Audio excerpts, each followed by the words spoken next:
And Geoff, as I'm sure a lot of you will know, was our long-time events organizer. He was fantastic at that job. But we know him best as the writer of Oscar Wilde, I can't speak, Vagabond with a Mission, which is Geoff's amazing book about Oscar's tour of the United Kingdom. So from that book, we know how thorough and fantastic his research is and how readable his prose. So we're really looking forward to hearing about this new book. So thank you, Geoff. Well, thank you, Vanessa, and thank you for inviting me to speak to the meeting. Oscar Wilde and Shakespeare Sonnets is my study of Wilde's The Portrait of Mr. W.H., which in turn is Oscar Wilde's study of Shakespeare's sonnets. It's an important work by Wilde. It was created over several years, and it's a very rich mine for Wildean research.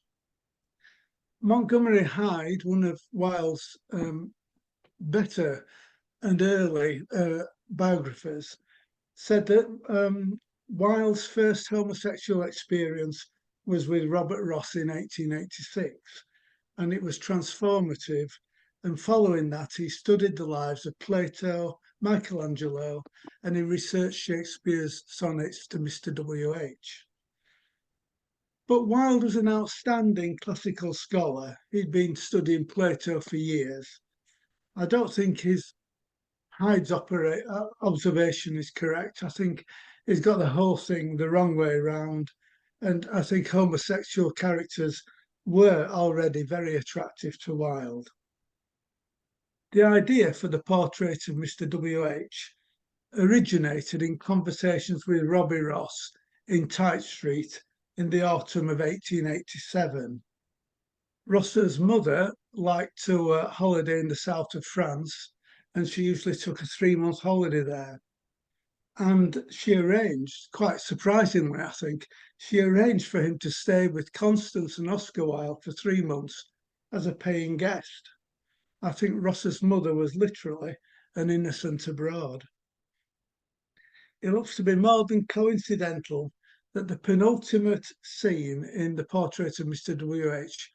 takes place in Cannes, and Robbie Ross's mother is there or thereabouts, whilst Oscar and Robbie are being creative in Tite Street.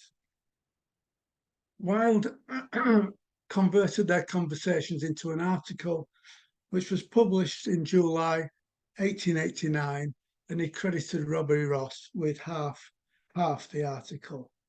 Then he decided to make it a book-length study. However, whatever work he did it disappeared.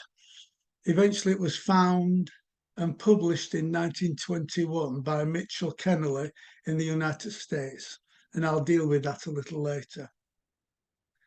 Shakespeare's sonnets are the key to this, and so I'll say a few words about the sonnets and then a few more words about the portrait of Mr. W.H. So Shakespeare's sonnets were published in 1609. The book contains 154 sonnets, plus one longer poem called A Lover's Complaint. Wilde hardly refers to that, but every time he does refer to it, he gets the title wrong. Broadly, the sonnets are divided into 2 groups. Sonnets 127 to 152 are the Dark Woman sonnets, who, according to Oscar Wilde, like a shadow or a thing of evil omen, came across Shakespeare's life. And the first set of sonnets, 1 to 126, are written to a beautiful and effeminate young man, commonly known as the fair youth, and Shakespeare is infatuated with him. The poems were controversial. Much discussion was had about the relationship between Shakespeare's life and the topics covered in certainly the first 126 sonnets. And when they were republished in 1640, they were altered so that they appeared to be written to the poet's mistress. Within within the sonnets is the dedication, and this is the source of the mystery. It's an unusual dedication, being set out in this strongly inverted triangular form, strange punctuation, but on the third line, Mr. W.H. gets mentioned. This is the man who all the study is about. Who is he?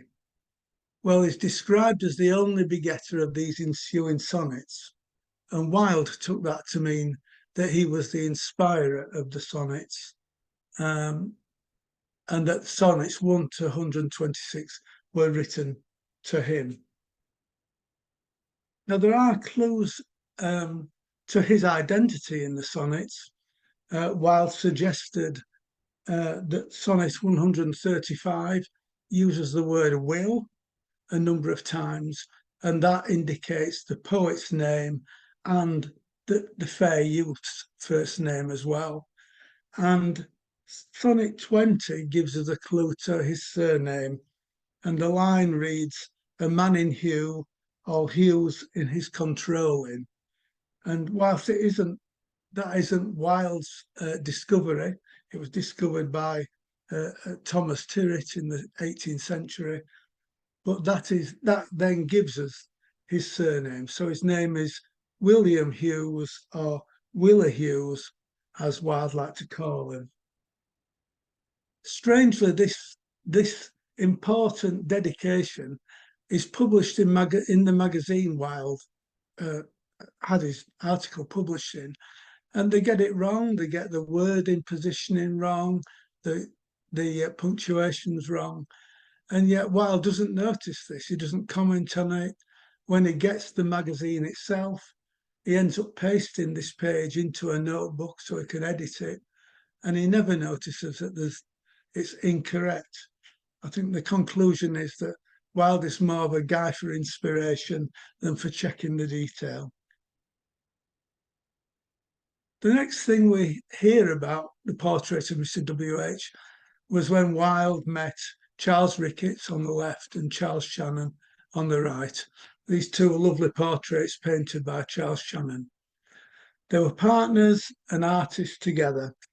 They were also the editors of the Dial magazine, which first issue was issued in August 1889, and they sent a copy to Wilde, who they didn't know at the time. But Wilde called in. They lived just off the King's Road in Chelsea. Wilde called in to praise the magazine, and they talked. And Ricketts, in his recollections of Oscar Wilde, gives some detail about how this evening went. And after he'd praised the magazine, he then went on to tell them his story about Mr. W.H. And from what Ricketts reports, he said, we can see that Wilde had already made some changes to the narrative as he tried to make it into a book-length study. One of the contributors to the magazine was John Gray. Now, John Gray was a very attractive young poet, and he was in a possibly sexual relationship with Wilde at some stage. The dates are a bit vague, but Gray's biographer sees John Gray as possibly being present in this evening when Wilde visits Ricketts and Shannon. And she sees that as the seed from which grows Wilde's only novel, The Picture of Dorian Gray. And indeed, there are a lot of similarities between The Picture of Dorian Gray and the portrait of Mr. W.H. The form of the title, for one, it's almost identical in the way it's written. While in Dorian Gray is set mostly in Mayfair, whilst the portrait of Mr. W.H. is set across Piccadilly in St. James's. And Wilde describes his novel, the characters in his novel, as no action. All my characters sit around and chatter. And that's exactly what they do in St. James's in the portrait of Mr. W.H. In September, Ricketts actually paints a forged portrait of Mr. W.H., which he gifts to Wilde. And Wilde sees that when it's etched as being the frontispiece to his extended study. At the same time, Wilde was meeting Ricketts and Shannon, he was invited by Joseph Stoddart, the editor of Lippincott's magazine, to dinner with Arthur Conan Doyle at the Langham Hotel in London. Basically, Stoddart commissioned both of them to write a novel for his magazine. Now, Wilde always needed money, and this is an incredibly attractive proposition. But he does procrastinate. And although the meeting to discuss this was on the 30th of August, it's December before Wilde finally decides on a story, and that story will be The Picture of Dorian Gray. Now, soon after that, George Alexander, the actor manager, is impressed with Wilde's witty conversation and commissions Wilde to deliver a play by the 1st of January 1891. So suddenly Wilde is presented with two very lucrative projects, and it puts pressure on him. And when you read his letters of this time, you can see he complains that he's ill. He's either ill or he imagines he's ill. And this illness allows him to procrastinate with Stoddard. And Mr. W.H. moves down the priority list. Wilde really needs the money. But in April 1890, Wilde produces a manuscript to Stoddart. However, the alarm bells ring, and Stoddart, in his words, picks out the objectionable passages. So clearly, there are problems with The Picture of Dorian Gray. But it does get published in July, a year after The Portrait of Mr. W.H., and it causes a complete furore in the UK. Harsh criticisms of the story are in the press. Wilde is criticised, accusations of immorality on his behalf, and suggestions of legal involvement. Wilde spends a lot of time responding to these complaints, and the thing sort of builds up over a month or two. It must be exasperating to Wilde, who thinks he's written a very moral novel, and very exasperating to Stoddart, who thinks he's taken out all the objectionable passages. Eventually, for the novel to be published, Wilde has to expunge all the so-called dodgy bits that hasn't been taken out by Stoddart already, which he does. And whilst he's doing that, he drafts an aphoristic defence, which becomes the preface to Dorian Gray, and that is eventually published in April 1891 with the preface.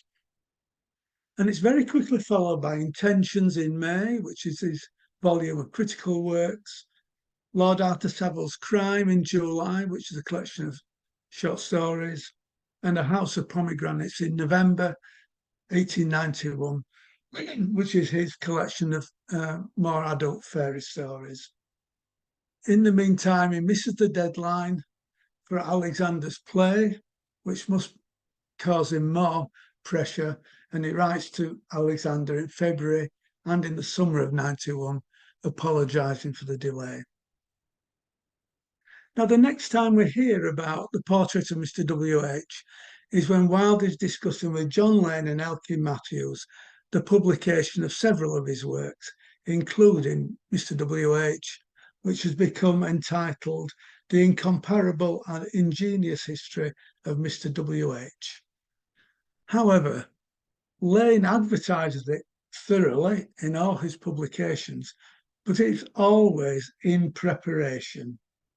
And we know that Elkin Matthews, John Lane's partner, says he would not publish it at any price. This is probably an indication that publishers are now getting very wary of Wilde's work. Wilde knows that to get The Portrait of Mr. W.H. published, he's going to have to self-censor it, just as he self-censored The Picture of Dorian Gray.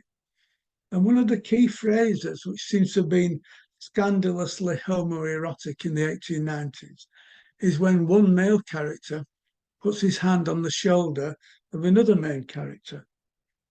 Within a couple of pages of the picture of Dorian Gray, this happens and Wilde deletes it. And in the portrait of Mr. W.H., it happens 3 times. The first time, I think Wilde misses, it's in a dense text. The second time he deletes, but the third time it happens, he's clearly angry and exasperated, and he just crosses out many times the word shoulder. But he doesn't put anything else in its place. I mean, there probably isn't another body part that could be in there. He has to delete the whole thing, but he doesn't delete it all. He just crosses out the word shoulder. So the sentence ends up reading, as they're discussing Shakespeare's poems, I put my hand on his, i.e. the 2 men are sitting there holding hands, which I'm sure was unacceptable at the time and means that the document that we have couldn't have been published at that time. Wilde revises anyway, and he submits something for publication in 1893, and it goes between Charles Ricketts, who's doing the design, and John Lane. However, the trials catch up with Wilde. John Lane, who was in New York, tells his advisor and manager, Frederick Chapman, to return the manuscript to Tite Street. Closely followed by that is Wilde's bankruptcy. Everything gets sold, but as Wilde is taken in, Robbie Ross visits Tite Street, and he's searching for Mr. W.H. And when he gets there, papers are strewn all over the place. It's quite clear other people have been in. What they've taken, nobody knows, but the portrait of Mr. W.H. cannot be found. Whether it's stolen, whether it's been taken by friend or foe, Robbie Ross does not know. And there it stands, really. Wilde, as we all know, goes to jail, spends the rest of his life in Europe, and dies in 1900. But 20 years after he died, a manuscript was found, and a 105-page manuscript was found in the desk drawer of Frederick Chapman, this is John Lane's manager and literary advisor, after he died. And it ends up with Mitchell Kennelly, who, with Frederick Chapman, worked for John Lane, and Mitchell Kennelly published it in 1921. But it's got so many errors and so many gaps in the text. His colleague, Arthur Hooley, has to fill these gaps with text. And so the thing that's published is not really authorised by Oscar Wilde. The manuscript is now in the Rosenbach collection in Philadelphia, and it has so many errors that it could not have been submitted to a publisher. And so this could not have been the one that John Lane had. But something was given to John Lane, and something was dealt with by Charles Ricketts in design terms. And I suggest that the answer lies with Frederick Chapman.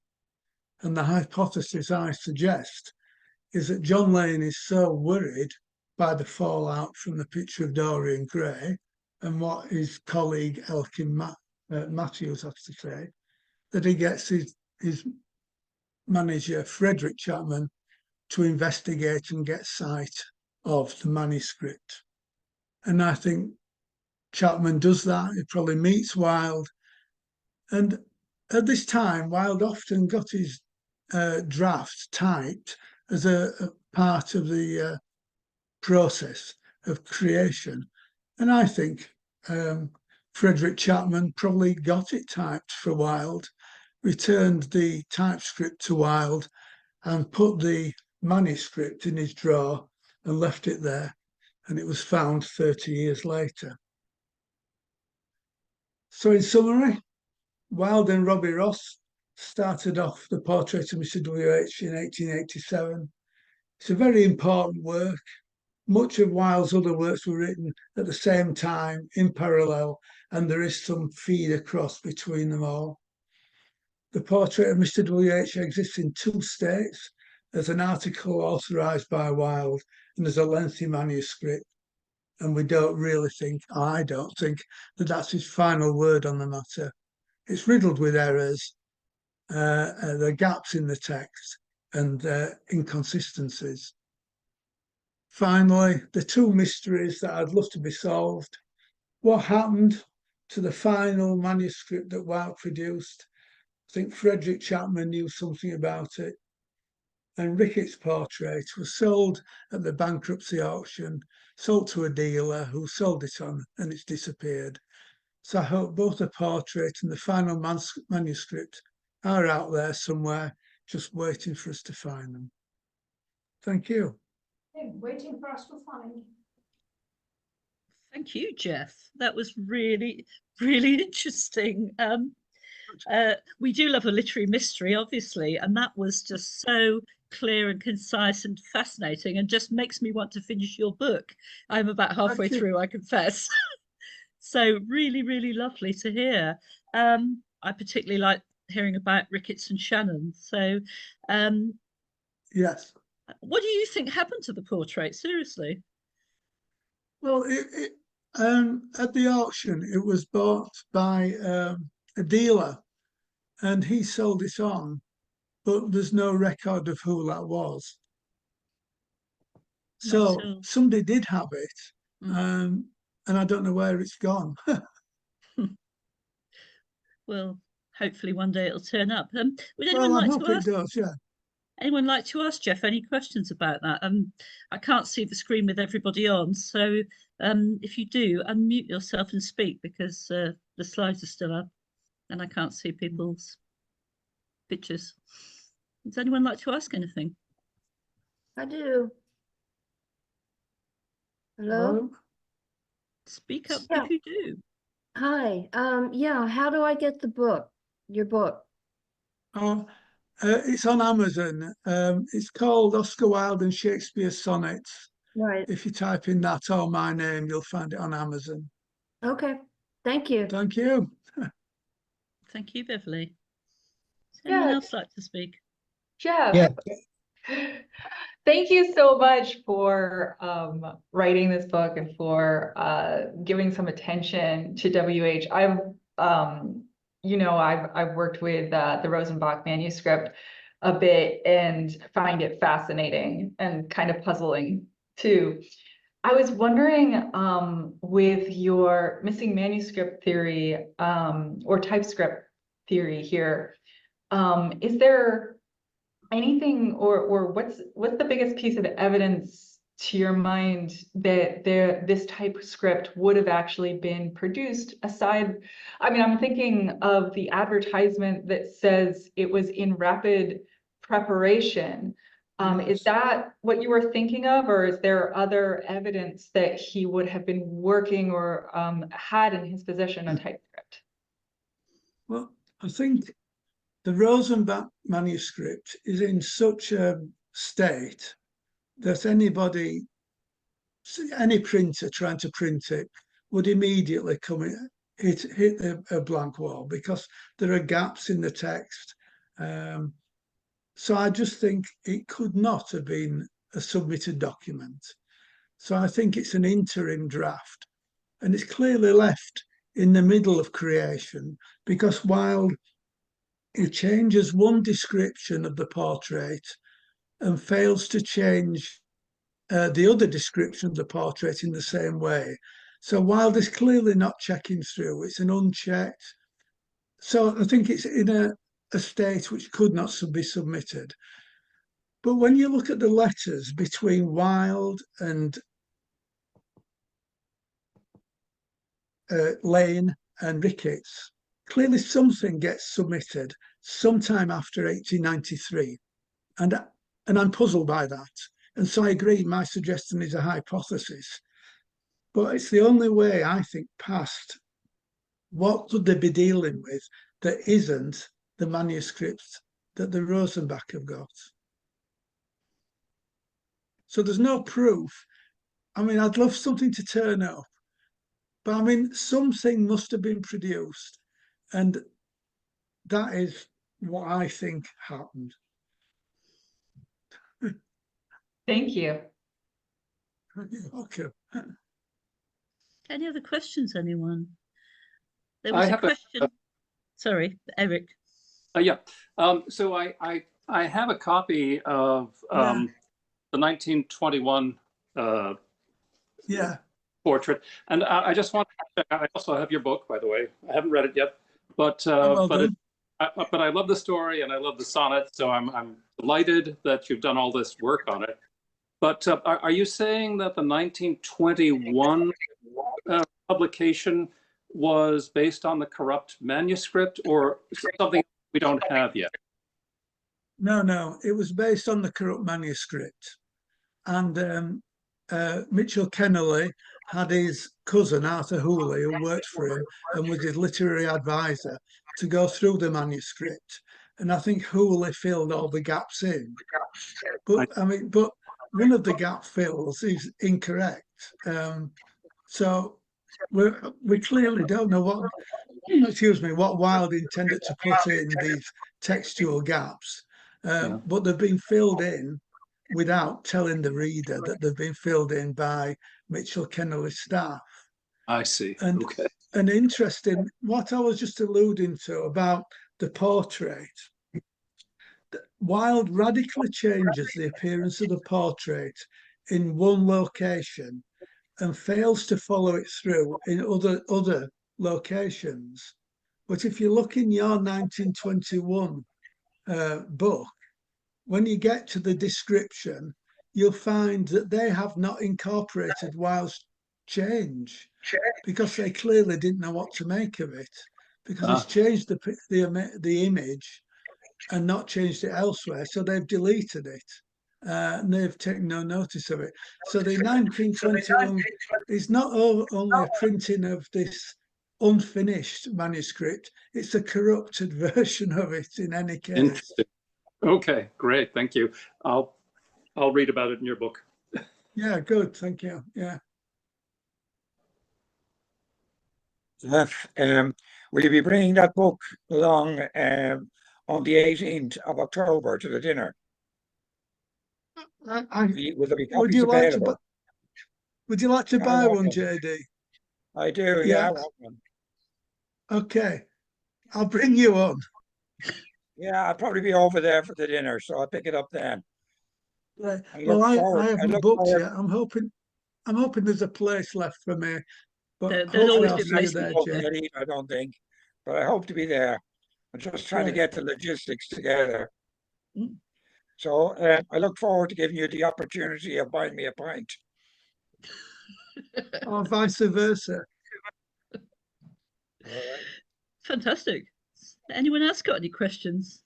Can I just say, Geoff, I think it's not by any means beyond the realms of possibility that the things you're looking for will turn up, because until last year, we had no idea that the plaque of Isola, which was over the fireplace in Tite Street, still existed. And then it just turned up in Connecticut. Yeah. So I think probably, you know, the Ricketts portrait and maybe even the typescript will turn up somewhere. It's just a question of when. Well, the Ricketts portrait was sold as an old portrait of Will Hughes, so at the auction. So it wasn't even sold as a Ricketts painting. It was sold as some old Elizabethan portrait. So in that sense, who knows where it's ended up?